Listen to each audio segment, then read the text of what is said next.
To sign up to the National Redress Scheme. The scheme was set up to help survivors access compensation, but has been criticised for long delays and caps on payouts. More than 500 applications are on hold because one or more institutions named have not yet joined. Lawyer Warren Stranger's firm No More represents survivors of abuse, and he's helped hundreds of people apply to the National Redress Scheme. It's probably been a mixed results for people. The scheme that we have doesn't replicate all of the features that the Royal Commission recommended, and there are some issues that we think need to be addressed in how the scheme is designed and how it operates. But at the end of the day, it's vitally important that Australia has a redress scheme for survivors.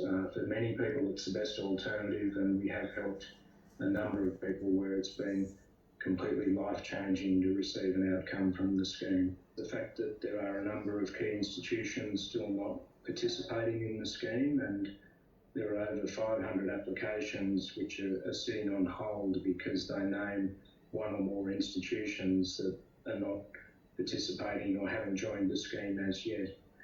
One of the other fundamental departures from what the Royal Commission recommended is the cap upon monetary payments. The scheme is intended to operate as a genuine alternative to civil litigation for survivors to avoid having to bring court proceedings and claims against institutions. So the Royal Commission recommended a cap on payments of $200,000. That was reduced to $150,000 in the design of the scheme.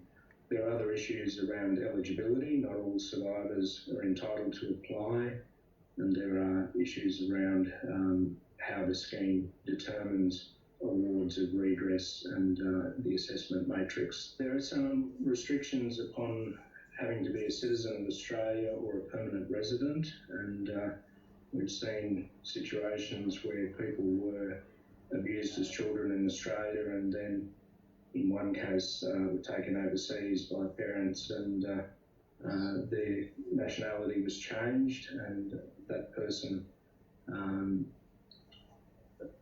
lost their entitlement now because they're no longer an Australian citizen. That was a decision by their foster parents to change their nationality. There are also some exclusions upon people with criminal convictions and people in prisons who are unable to apply, save for exceptional circumstances. The koala is on track to